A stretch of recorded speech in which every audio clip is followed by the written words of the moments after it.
Hi, you ever lost a job? Uh, Maybe you got fired, laid off, the company blow up on you? Have you ever had a relationship blow up on you where you just, after maybe years together even, you decided you just couldn't live together anymore or be around each other anymore?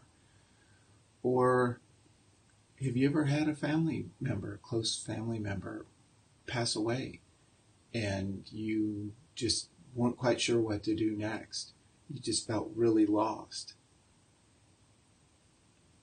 I'm Stephen Brownlow. I'm the founder and developer of Adept Psychology, and this time I want to talk a little bit about endings and loss.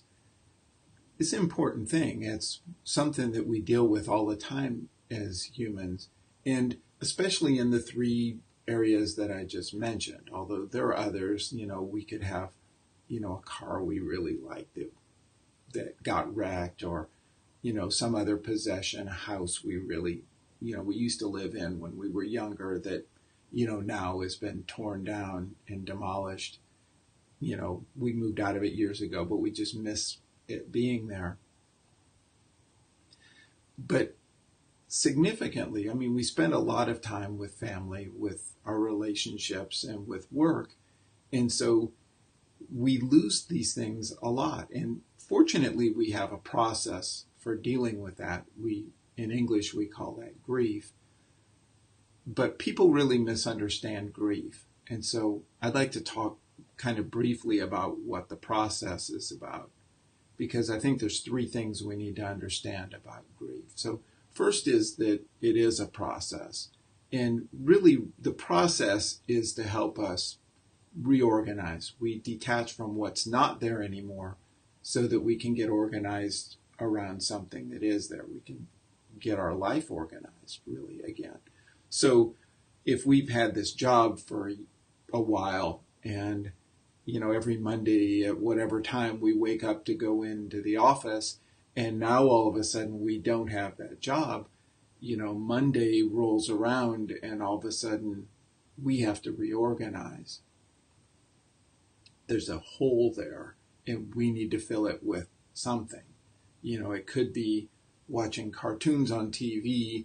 It could be looking for another job. It could be talking to friends. It could be networking. It could be anything, but we have to fill that hole with something. If we have a relationship that's maybe we've been involved with for a while, but now it's not there anymore. And maybe before, we hear a joke and it's like, oh, this is the kind of thing I like to tell my partner, because we share this kind of stuff, and now they're not there. Who do we share that with? There's a hole.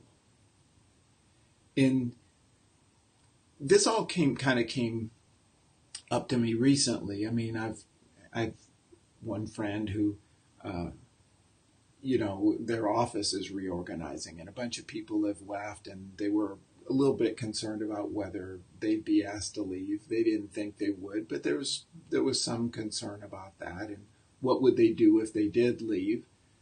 I have another friend who is going through this with a relationship where the partners have not only lived together for a long time, but they have common property. And so it's like, well, you take this and I'll take this, and we're going to have to sell the house and we'll split up the money. And however that works when people break up. And so there's a loss not only of the relationship, but also some possessions and the house. And I was also recently around a very large extended family where the grandmother, who was really the point of connection for everybody, had passed away. And so all of that got me thinking about this. There's this idea that I'd heard years ago that there's no one right way to grieve. And I think that may be true. I'm not sure. But I am really sure that whether there's one right way to grieve or not, there's a million wrong ways to grieve. And by wrong, I mean non-productive. maladaptive. They don't help. And so what I want to do here is just talk about sort of 3 principles that I think will help make sure that you deal with endings in a productive way, adaptive way. And so principle number 1 is that it really is a process.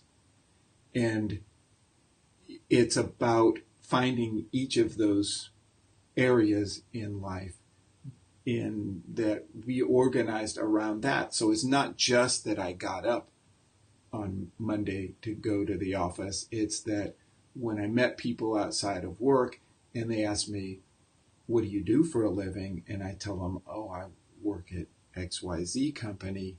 Now all of a sudden I have to have a new answer for that. So it's not one thing, it's a lot of things. And that's the second principle, is that you don't just kind of do it one and done. You don't kind of go through grief one time. You go through a lot of little periods of, oh, here's one more thing that I organized around this thing, this person, this organization, that I need to reorganize around something else. So maybe my partner's not there to tell the joke to anymore. What do? Do I forget the joke? Do I journal about it? Do I reach out to old friends? Do I try to make new friends? What do I do? How do I fill my time that used to be filled with that? Or do I just stay morose and withdrawn and sort of hope I get over it eventually? Hope somehow magic finds me and I find another partner, another job, another relationship. And so the third thing about this too is that it's not about time. Time doesn't heal anything. The process heals things, but the process isn't bound by time. It's not like, okay, a close family member died, so that should take me 6 months, 9 months, a year, 2 years. It doesn't work that way. It may be 20 years from now and something happens and it's like, oh, this is the kind of thing I used to talk to Mom about, but now Mom's not here. Who am I going to talk to? This is the kind of thing I used to get advice from Dad about, but Dad's not here anymore. Who do I get advice from now? Who do I trust? And so there's constantly a process of this option's no longer there.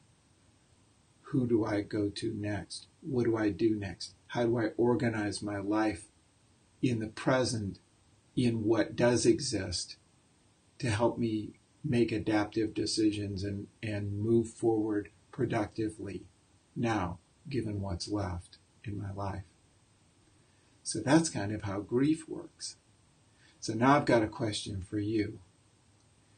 What experiences have you had with loss, with endings? What's worked for you? What hasn't? Go down below, leave a comment. Let's have a discussion. Let's figure out how maybe you can help some other people figure out how they can handle their stuff better. And just remember, this isn't easy. There isn't probably a right answer.